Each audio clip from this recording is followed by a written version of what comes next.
파동동의학의 연구소 소장 허준도입니다. 제가 한 25년간 파동에 대한 연구를 했어요.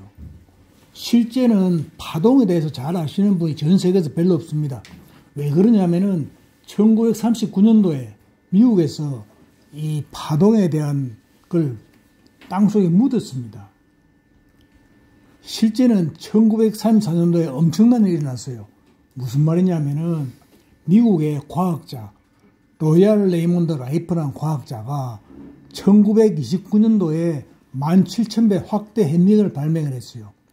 그 이후에 1932년도에 라이프 머신 3호기를 만들어 가지고 이 기회를 가지고 1934년도에 말기암 환자 16명을 3개월 4주 만에 완치를 시켰습니다.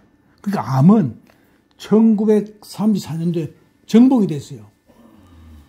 그래서 그게 1939년도까지 한 5년 동안에 많은 암 환자들이 치유했습니다. 그게 지금 미국의 남부 캘리포니아에서 그 진료를 시작했는데 그 남부 캘리포니아 중에 그 지금 이 산호세 그 지금 산디에고 지역에 지금 그 하트 박사가 그 밑에 병을 차려가지고 그 많은 암 환자를 고쳤습니다. 그래 실제는 미국에서 보니까 이게 지금 그 미국 의사협회에서 그 뉴욕의 미국 의사협회 한 회장이 얼굴에 암이 있어가지고 정말 흉측한 사람이었는데 나온 거예요. 그래서 어디서 치료했나니까 산디에고 가서 치료했다. 이래 돼가지고 이분이 이걸 조사를 해보니까 그 로얄 레몬드 라이프 박사가 그 진료한 그곳에서 만들어진 병원에서 치유가 된 거예요. 그래서 이분이 이건 놔두면 안 되겠다. 왜? 이렇게 암이 치유되면은 의료가 살 길이 없어요. 그래서 미국 AMA 그러니까 미국 의사협회에서 회장이 이걸 사가지고 그 없애려 했는데 로얄 레몬드 라이프가 거절로 했어요. 거절로 하니까 이게 미국의 의사협회뿐만 아니고 FDA 그러니까 약을 만드는 제약회사도 이 암에 대한 약을 팔아 못 먹으면 제약회사가 힘들어요. 그리고 암만 아니고 뭐 많은 질병이 파동에 나왔기 때문에 이걸 놔두면 안 된다 해가지고 1939년도에 그 진료소를 불태우고 또 병원도 불태우고 해가지고 완전히 땅에 묻었습니다. 그래서 파동이 없어진 거예요. 그러다가 지금 이제 미국의 로비스트를 해갖고 지금 현재도 지금 저 뒤에 기계가 있는데 저 기계는 미국에서 발명은 나와 있지만은 사용을 못 합니다. 저 기계를 사용하면은 의사들은 의사 자격 지어주시고 행무소 보내고 일반인들도 좀 못 쓰게 해요. 그러니까 저기에 대한 가능 자료가 별로 없습니다. 그래서 저 기계를 지금 지금 인터넷에 가면 있어요. 있는데 기계에 지금 이제 파동 발생기하고 전폭기 2개만 팔고 플라즈마 등은 안 팔아요. 묶으면은 어렵게 되니까. 그래서 지금 이제 저게 미국에서 완전히 묶였기 때문에 제대로 홍보도 못 하고 사용 못 합니다. 예를 들어서 코로나 왔다. 코로나가 저거 있으면 간단히 30분 나와요. 났는데 그럼 돈이 안 되잖아요. 그 돈 때문에 우리들이 질병에 그 어려움을 겪고 있는 겁니다. 특히 이제 오늘 이 서론인데 암의 원인이 병의 원인이 아니라 됩니다. 암의 원인은 뭐냐면은 캔서 마이크로브라는 마이크로 미생물입니다. 캔서 마이크로브라는 미생물이 암의 원인이에요. 이게 밝혀진 게 1934년입니다. 1934년도에 우리가 이 파동 발생기로가 파동기로 가지고 치료를 했더니 100% 완치를 했거든요. 그러니까 이 원인이 암의 원인은 캔서 마이크로라는 박테리아입니다. 실제는 1934년도에 이게 바이러스인 줄 알았어요. 워낙 작으니까 박테리아가 크니까 작기 때문에 바이러스인 줄 알았는데 1946년도에 이게 박테리아로 밝혀졌어요. 그러니까 지금 이제 이게 암의 원인은 뭐냐? 유전자고 이런 거 아닙니다. 간단해서 박테리아예요. 근데 이 박테리아만 잡으면 암이 낫는 거예요. 그럼 암이 어떻게 생기느냐? 정상세포에 캔스 마이크로브라는 박테리아가 들어와서 암세포가 됩니다. 근데 이걸 우리가 이 암세포를 잡으려면 문제가 되는데 암세포를 잡는 게 아니고 여기에 침투한 이 바이러스만 죽으면은 암이 낫는 거예요. 근데 그 짓은 안 하고 이걸 자꾸 잡으려니까 못 이기는 거예요. 그래서 실제는 이걸 시시하면서 못 쓰게 하고 있는데 실제는 암은요, 약값도 이 암을 치유하는데 약이 베이킹소다하고 메이플 시럽, 간단히 얘기해서 베이킹소다하고 메이플 시럽 2달 약값이 6만 5천만 암이 나올 수 있습니다. 그리고 MSM하고 LIPH는 뭐냐면 알칼리 농축액이에요. 그 다음에 MSM 이산화염소, 그 다음 MSM 콜로이드 실버, MSM 비타민 C, 요것만 가지고도 암이 나와요. 근데 시간은 좀 걸리지만 암이 쉽게 됩니다. 그러니까 이 다 불과 한 달에 10만 원 미만의 약을 가지고 암을 고칠 수 있는데, 그렇게 되면은 우리 의료가 항암제도 못 팔아먹고 돈을 못 받아먹으니까 암을 못 고치는 거예요. 그러니까 여러분들은 제일 중요한 게 가장 좋은 항암제는 뭐냐? 이 암이 모든 사람들, 전 인류가 다 캔스 마이크로는 박테리아를 가지고 있습니다. 가지고 있는데 장기에 침투하는 데는 3가지 길을 거쳐요. 이 침투를 못 하도록 하면 암이 있어도 아무 문제가 없어요. 침투하는 게 첫째는 뭐냐면 기생충입니다. 기생충 중에 특히 흡충, 기생충이 우리가 구충제를 먹는데 이 구충제는 기생충 구충을 거의 못 해요. 기껏해봐야 해충이나 요충이나 촌충 정도 기생하지 그 외에는 구충이 안 됩니다. 제대로 기생충을 잡으려면은 3가지 약초가 필요해요. 뭐가 필요하냐? 첫째는 흑호독액입니다. 호독 아니고 호독 껍질이 들어있을 때 그걸 추출해가지고 만든 게 흑호독액입니다. 이 흑호독액은 뭐냐? 기생충의 성충을 잡아요. 그 다음에 워무드라는 선숙, 우리가 선숙 있죠. 선숙은 뭐냐면은 유충을 잡습니다. 그 다음에 정향, 클로버라는 게 정향이 알을 잡아요. 그러니까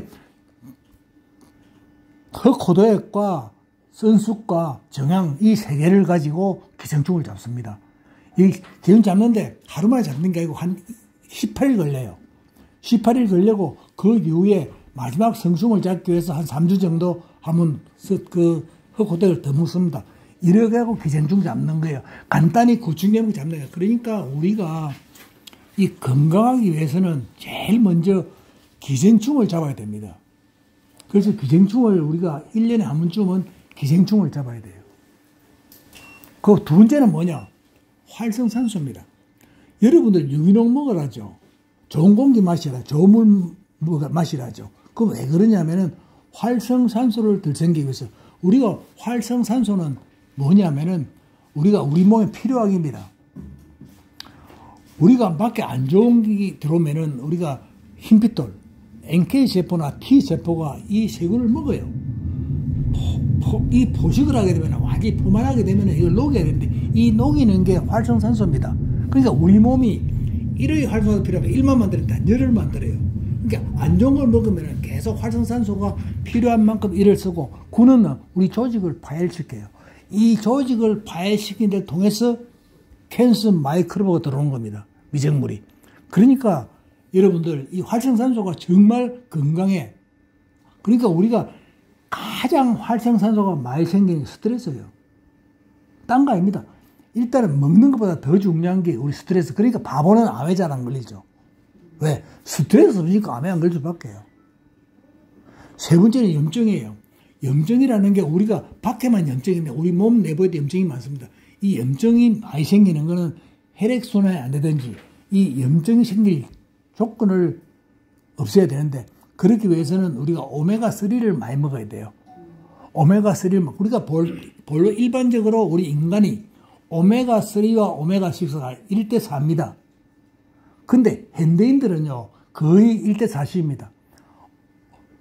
그러니까 오메가6가 너무 많아요. 그러니까 오메가6가 가장 문제 일으키는 게 콩입니다. 콩이 정말 안 좋은 거예요. 우리 인간의 문제를 일으키는 게 콩입니다. GMO가 안 좋은 게 아니고 콩이 오메가6 덩어리입니다. 특히 우리 식물성 기름. 식물성 기름이 너무나 안 좋아요. 여러분 잘못 알고 있는 장사꾼들 속아 그런데 정말 좋은 기름은 지금 이제 소기름, 돼지기름, 닭기름, 오리기름 정말 좋은 기름이에요. 포화지방이 좋아요. 포화지방이 23.5도가 되면은 굳어지는데 실제는 이 장사꾼들이 이 굳어지는 거 보고 이 포화지방 먹으면 안 된다. 식물성 기름 먹어야 되는데 정반대입니다. 포화지방은요 23.5도 굳지만은 우리 인체가 35도 이상 절대 안 내려가요. 그럼 절대 안 굳는 거지. 근데 식물성 기름, 이거 불포화 지방은 어떻게 되느냐? 이게 예를 들어서 올리브 기름은요 120도에 산화합니다. 그리고 일반적 기름이 160도 산화해요. 기름이 산화가 되면 어떻게 되느냐? 산화가 되면 우리 혈액을 트랜스지방 만듭니다. 트랜스지방 만들면 트랜스지방이 뭐냐? 몸을 굳게 하는 게 여러분들 식용유 먹으면 안 돼요. 식용유 중에도 우리가 팜유나 코코넛 오일은 거의 포화지방입니다. 그 다음에 이 지금 이제 팜유도 한 80% 포화지방이에요. 팜유나 코코넛 오일 말고는 식물성 기름 먹으면 안 돼요. 먹으면은요 우리 몸을 굳게 한다고. 올리브유는 뭐냐? 그 열을 안 주거든요. 드레싱유다 보니까 먹어도 괜찮아요. 근데 올리브유는 오메가9입니다. 근데 그렇게 몸에 좋은 건 아니지만은 그냥 몸에 그리 나쁘진 않아요. 그래서 여러분들이 잘 건강에 대해 잘 모르는데 여러분들 정말 모르는 게요. 여러분들 소금요. 얼마 먹어도 괜찮습니다. 짜게 먹어야 돼요. 싱겁게 먹으면 안 되는데 왜 그러냐. 이 의사들이라든지 이런 사람들이 왜 소금을 못 먹으라 하냐. 지금 여러분들 잘 모르지만 미국 같은 데는 소금을요. 거의 90%가 정제염을 씁니다. 한 10% 정도가 암염을 써요. 그러면 천일염이 거의 없습니다. 그러면은 무슨 말이냐면은 이게 지금 이제 정제염은요 NaCl 99.9%가 NaCl입니다. NaCl은요 우리 몸에 들어가면 빠져나오잖아요. 그렇기 때문에 혈압도 좀 문제가 생기는데 천일염은 어떠냐? 이게 소금이 빠져나오는 칼륨이 필요해요. 천일염은 그 안에 많은 미네랄들 그 중에 특히 칼륨이 있어요. 그렇기 때문에 아무리 먹어도 우리 몸에 필요한 양 외에는 빠져나갑니다. 암 환자들요 저염식하면 안 돼요. 저염식하면 죽어요. 문제는 우리 인체의 혈액도 우리가 염이 0.9%입니다. 이걸 우리가 보통 식물에 있는데 하는데 식물 양이 적어요. 그러니까 소금을 많이 먹어야 돼요. 우리 김치 많이 먹고 된장 많이 먹고 좋은 거예요. 네, 김치나 된장은 담을 때 절대 정제염 안 씁니다. 다 천염 써요. 그렇기 때문에 여러분들 콩 좋다고 콩국수 먹고 두유 먹고 그거 잘못된 거예요.